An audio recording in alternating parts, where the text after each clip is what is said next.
안녕하세요. 보험금 팔례방입니다.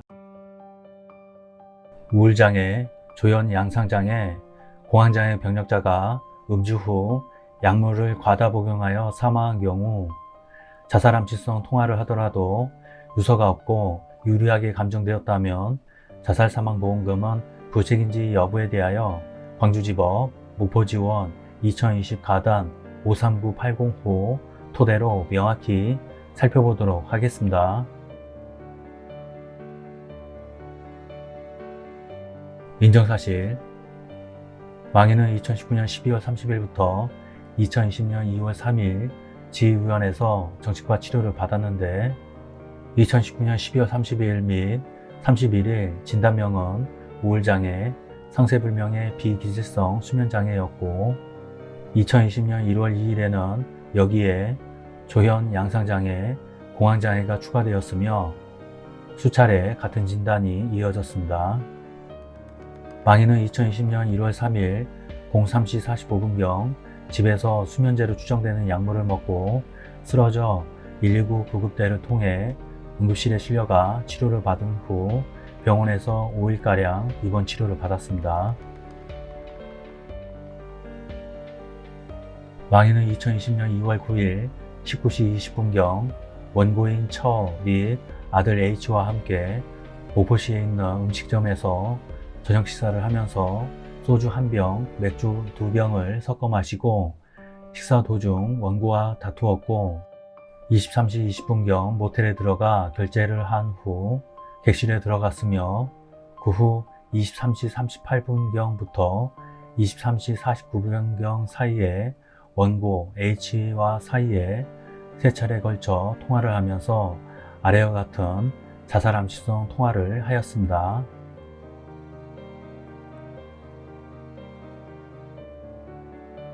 위 모텔 업주는 2020년 2월 11일 11시 22분경 위 객실에 들어가 망인이 객실 바닥에 엎드린 채 쓰러져 있는 것을 발견하고 신고하여 망인은 병원에 후송되었으나 사망하였습니다.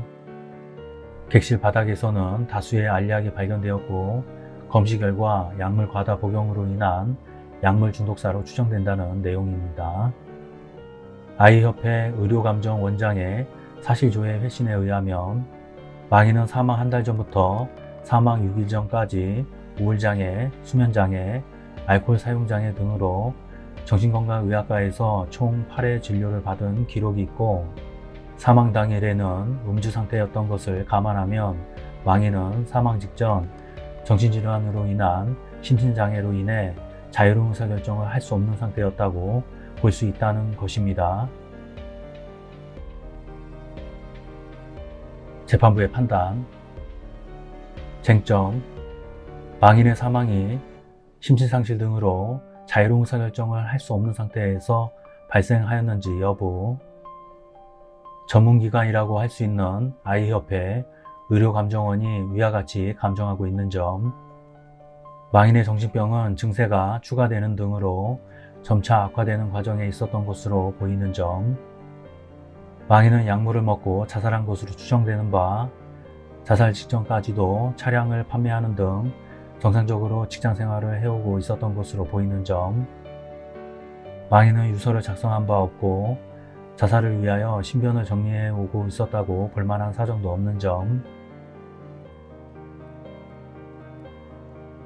망인이 자살 시도 당일 소주 1병, 맥주 2병을 섞어 마셔 상당량의 음주를 한 것으로 보이고 망인이 평소 정신과 치료약을 복용해 왔고 당일 처인 원고와 식사 중에 다투었던 점 및 자살 시도 직전의 통화 내용 등에 비추어 보면 망인이 자살 시도 직전 음주 등으로 인하여 심리 상태가 급격히 불안정한 상태에 있었다거나 극도의 흥분 상태나 정신적 공황 상태에 있었던 것으로 보이는 점 등을 종합하여 보면 망인은 우울증 등으로 자유로운 의사결정을 할 수 없는 상태에서 자살한 것으로 봄이 타당합니다. 결론적으로 보험회사는 보험 수익자에게 재해사망보험금을 지급할 의무가 있습니다. 마치겠습니다. 긴 시간 시청해 주신 점 고맙습니다.